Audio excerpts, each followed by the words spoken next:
ആരുമില്ലാത്ത കൊച്ചാണളിയാ. അവക്ക് പ്രവിയെ ഇഷ്ടമാ, അത് അവളെ കണ്ണിൽ കാണാം. നീ ഈ നമ്പറൊന്നും ഇറക്കിയില്ലെങ്കിലും അവള് സമ്മതിച്ചേനെ. അളിയ, ഞാൻ പിന്നീടല്ലേ സംഗതികൾ അറിഞ്ഞത്. അമ്മയും മോളും ഒറ്റയ്ക്കാ താമസിച്ചുകൊണ്ടിരുന്നത്. അച്ഛൻ പണ്ടേ അവരെ കളഞ്ഞിട്ട് പോയി. നാട്ടുകാരിടപെട്ട് കൊച്ചിനെ ഏതോ അനാഥാലയത്തിലാക്കാനുള്ള പ്ലാനായിരുന്നു. ഞാനിങ്ങനെ ഒരു നമ്പർ ഇട്ടതുകൊണ്ട് ആ കൊച്ചിന്റെ മുഴുവൻ കൺട്രോൾ ഇപ്പം നമ്മളെ കയ്യിലായി. അല്ലെങ്കിൽ ഈ നാട്ടുകാരുടെ കാല് പിടിക്കേണ്ടി വന്നേനെ നമ്മൾ ആ കൊച്ചിനെ ഇവിടെ നിന്ന് കൊണ്ടുപോകാൻ. സംഗതി ശരി. ഈ പൈസയുടെ കാര്യം എങ്ങനെ? എല്ലാം കൂടെ നല്ല ചെലവില്ലേ? ഈ കേസ് നടത്തി എന്റേലും അവന്റേലും ഒന്നുമില്ല എന്ന് നിനക്കറിയാലോ. എന്തോ അളിയത്, അതൊക്കെ ഞാൻ നോക്കിക്കോളാം. 10,000 രൂപ കേസല്ലേ ഉള്ളൂ. നാളെ രാവിലെ കാശുമായിട്ട് ഞാൻ ഇവിടെ വരും.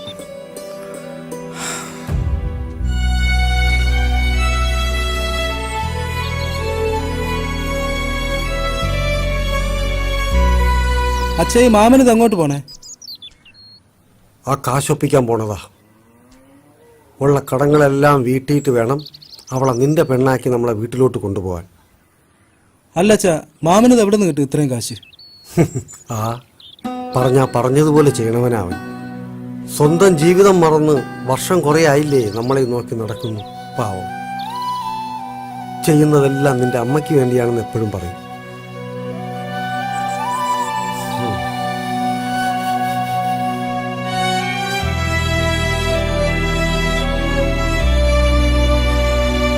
വീട്ടുകാർ വണ്ടി എടുത്തരാന്ന് പറഞ്ഞ തേച്ചറായി. അപ്പൊ നടക്കൂലല്ലേ?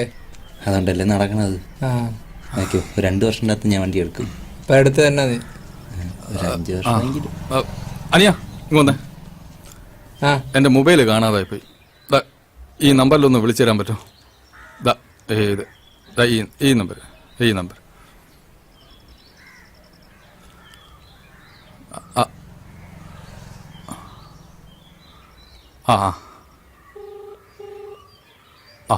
ബെല്ലുണ്ട്. സുനി, എവിടെടാ? ആശാനെ, നിങ്ങളാ? സൗണ്ട് കേട്ടോ പിടിച്ചല്ലേ ആശാനാണെന്ന്. പിന്നെ എനിക്ക് കുറച്ച് പൈസയുടെ ആവശ്യമുണ്ട്. നീ മറ്റേ സാധനം എടുത്ത് നിങ്ങ വാ. ഇപ്പോഴാ? ഞാൻ എന്റെ കുഞ്ഞമ്മേരെ മോളെ ജാതകം കൂടെ വന്നിക്കാണ്. നീ പോവേന്നും വേണ്ട, ഞാൻ പറയണ നീ കേട്ടാ മതി. എന്തോന്ന് ആശാനെ? നീ സാധനം കൊണ്ട് അങ്ങ് വാ. പിന്നെ നീ അറിയിക്കേണ്ടവരൊക്കെ അറിയിച്ചോ. ശരി, പെട്ടെന്ന് വരണം. ശരി ശരി, ഓക്കെ. ചേട്ടാ ചേട്ടാ ചേട്ടാ, എന്റെ ഫോണ്. ഞാൻ പോണു. എന്റെ ഫോണ്. നിന്റെ ഫോണാ? എന്റെ ഫോണോട്. ഓക്കെ. നിന്റെ കളക്ഷൻസ് എല്ലാം ഇപ്പം പോയാനെ.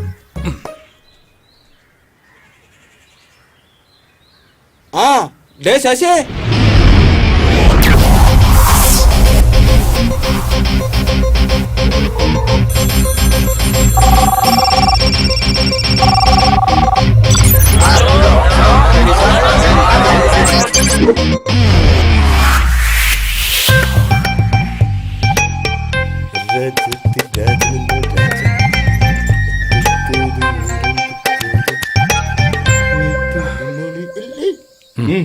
ആശാനെ റേറ്റ് എത്ര?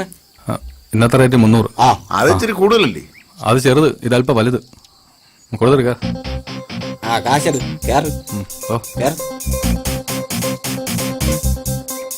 പിന്നെ അറ്റാക്കുള്ളവര് പൈസ അധികം തരണേ.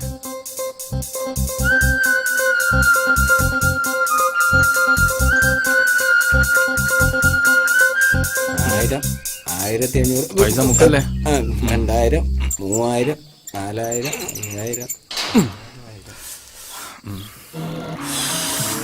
ഇത്ര വലുതായിട്ട് കുറെ നാളായി.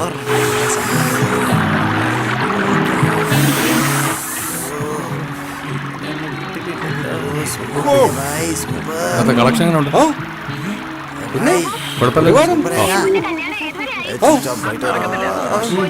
വിഷയം അറിയാടാ? ഇല്ല, നല്ല ക്ലാരിറ്റി ഉണ്ടല്ലോ. അലക്കി എന്റെ വെള്ളം ഉണ്ടായുണ്ട്. ഇരുന്നിരുന്നൊരു മുണ്ട് കൊടുത്തപ്പോ ഇങ്ങനെ. ഇതേനാടാ നല്ലത്. ഇതാകുമ്പോ ഇരുന്നുകൂടാ നിന്നുകൂടാ തന്നെ. ഇതാണ് മര്യാദയ്ക്ക് അവിടെ ഇത് കണ്ടാ പോരെ. എന്റെ പേര് നാളും എല്ലാം അറിയണം. സുനി, നീ പോയി ബോർഡ് തൂക്കും. അടുത്ത ഷോ ആളുണ്ടല്ലോ. പിന്നെ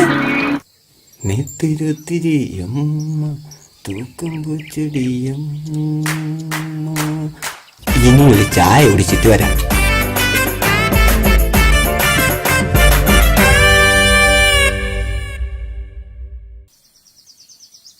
ഓട്ടം പിടിച്ചെന്നാ കമ്മീഷൻ തരും. പിന്നെ തരാം. എന്നാ ഈ ഓട്ടത്തിൽ നിന്ന് ആ കമ്മീഷൻ കുറ കേട്ടാ. ചേട്ടാ, എന്നെ കൂടെ കൊണ്ടുപോകൂ. പറ. പോ തരത്തിപ്പ് കളി. എനിക്ക് ഈ തരാണ് ഇഷ്ടം. മാളു ഇങ്ങ് വാ. അപ്പൊ ശരി, അമ്മാവന്റെ ഇത് ശരി, കൊടുക്കൂ. പോയിട്ട് വരാം. ഏ?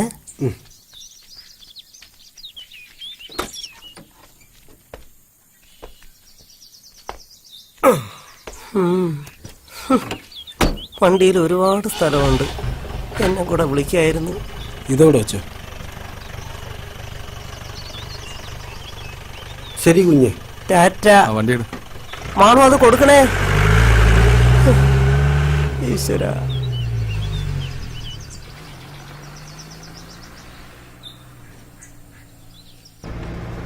ഒന്ന് കുലുക്കാതെ ഓട്ടിയിടടെ. എന്റെ വയസ്സായ ആൾക്കാരാണ്, എല്ലൊക്കെ ഊരി തെറിയും.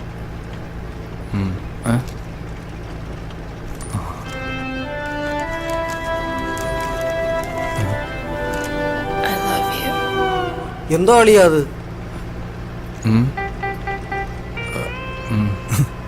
പാവം മാമന് പണി കിട്ടി. അത് വാടകയുടെ ചീട്ടാച്ച. ആഹാ,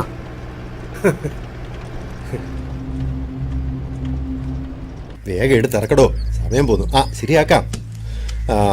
ശ്രദ്ധിച്ച് ചെയ്യേ. ആ ശരിയാക്കാം. ഇവിടെ താനിക്ക് വന്നേ. എന്താ ഇവിടെ വല്ല വിലപിടിപ്പുള്ള സാധനം ഉണ്ടെങ്കിൽ എടുത്തു വെച്ച് നമുക്ക് വിറ്റി. ശരി. എടുക്ക് വേഗാട്ടോ. എന്ത് വാടക വണ്ടി വന്നു.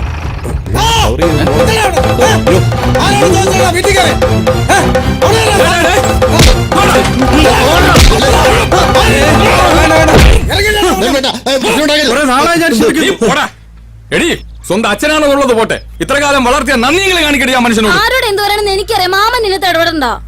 അതെ, പറഞ്ഞ വാക്കിന് വ്യവസ്ഥ വേണം. മക്കളെ, ഞങ്ങൾക്ക് ആർക്കും വേണ്ട നിന്റെ വീട്. പക്ഷെ ഒരു 3 ആഴ്ചത്തെ സമയം നീ എനിക്ക് തരണം.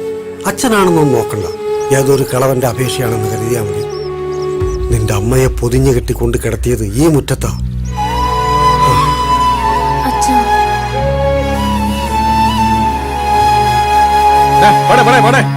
ഒരു മരുമോൻ വന്നിരിക്കുന്നു.